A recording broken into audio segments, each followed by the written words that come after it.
13 साल का वो लड़का उस शाम कमरे में अकेला बैठा टीवी पर न्यूज़ शो देखने में पूरी तरह डूबा हुआ था। ड्राइंग रूम की हल्की पीली रोशनी में उसकी आंखें स्क्रीन पर जमी थीं। तभी दरवाजे से तबीब ने झांका। उनके चेहरे पर पहले हैरानी उभरी, फिर वही हैरानी धीरे धीरे नाराजगी में बदल गई। वो तेज कदमों से अंदर आईं। ये क्या हो रहा है? उन्होंने आते ही पूछा। टीवी देख रहा हूं। लड़के ने एक पल को भी नजरें स्क्रीन से नहीं हटाईं। टीवी देख रहा हूं? वो गॉड सेक, तुम्हें एहसास है कि तुम्हारे पेपर्स हो रहे हैं? तबीब उसके सामने आकर खड़ी हो गई। So what? इस बार लड़के ने भौहें चढ़ाकर जवाब दिया। So what?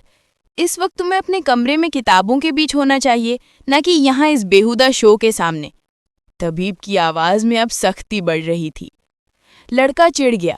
मुझे जितना पढ़ना था मैं पढ़ चुका हूं, आप सामने से हट जाएं।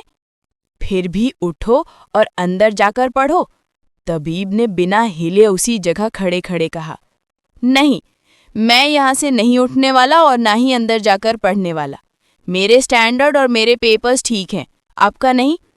तबीब के चेहरे का रंग उड़ गया। अगर तुम्हें इतनी परवाह होती स्टैंडर्ड की तो इस वक्त तुम यहाँ बैठे होते।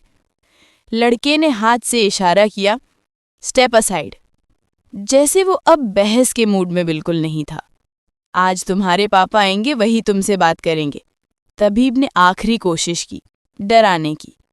लड़का पलटा, लगभग मुस्कुराते हुए बोला, अभी बात कर लें। क्या कर लेंगे पापा? जब मैं आपको बता चुका हूं कि जितनी तैयारी करनी है कर ली है, तो फिर आपका मसला क्या है? तबीब का गुस्सा अब थकावट में बदल रहा था।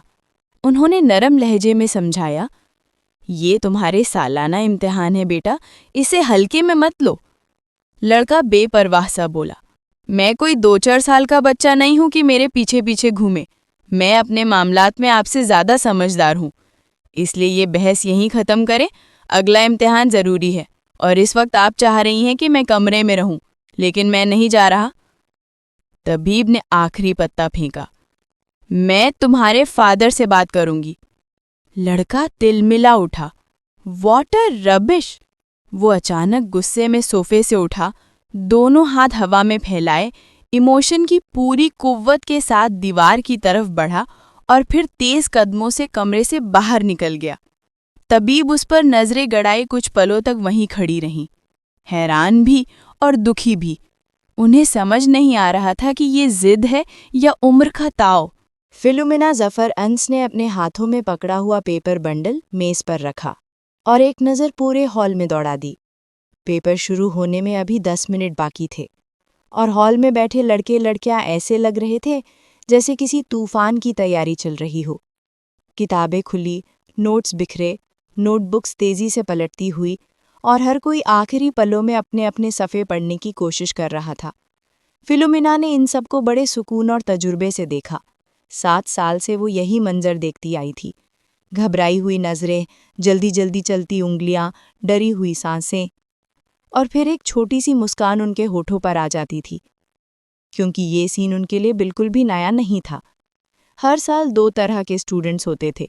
एक जिसके बैग में किताबें बंद, हाथ में स्केल, जूते पहनते हुए बस आराम से बैठा जैसे दुनिया की कोई फिक्र ही न हो, और दूसरे जो किताबें सिर पर उठाए ऐसे भाग रहे हों जैसे वक्त उनके पीछे पड़ा हो। उसी भागती भीड़ में एक चेहरा खामोश बैठा था, सालार। वक्त से पहले बैठा, एकदम मुतमैन, जैसे हर साल होता आया था। फिलोमिना ने उसे देखा और सिर हल्का सा हिलाया। ये लड़का कभी बदलेगा नहीं। 3 मिनट बाद पेपर बांटे जाने थे। अचानक पीछे से कुर्सी खिसकने की आवाज़ आई। फिलोमिना ने पलटकर देखा, सालार उठ चुका था, हाथ में पेपर लिए हुए। वो बिल्कुल उसी आत्मविश्वास से चल रहा था जैसे हमेशा, मानो पेपर ने उसे नहीं, उसने पेपर को हल किया हो।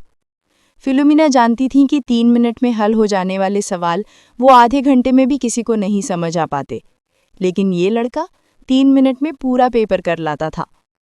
सालार उनके सामने आकर बोला, मैम, हो गया।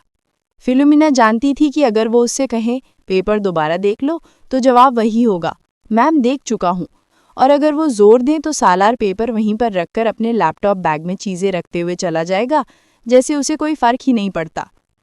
पेपर में गलती ढूंढना तो दूर, उसके पेपर में एक कॉमा तक गलत खोजना मुश्किल था। फिलोमिना ने मुस्कुराते हुए पेपर ले लिया और उन्होंने मजाक में पूछा, सालार, मेरी जिंदगी की सबसे बड़ी तमन्ना पता है क्या है? सालार ने पेपर पर नजर डालते हुए कहा, अगर आप मुझे 3 मिनट का पेपर 3 मिनट बाद सबमिट करते देखें। फिलोमिना हंस पड़ी। काश ऐसा हो सके, मगर लगता है तुम 150 साल की उम्र में भी पेपर 3 मिनट में ही करोगे। सालार बिना जवाब दिए वापस बैठ गया। फिलोमिना ने उसके पेपर के पन्ने उलटते पलटते देखा और एक नज़र में ही समझ आ गया कि इस बार भी 0 नंबर गंवाने का कोई चांस नहीं। जबरदस्त पेपर है, जैसा हमेशा।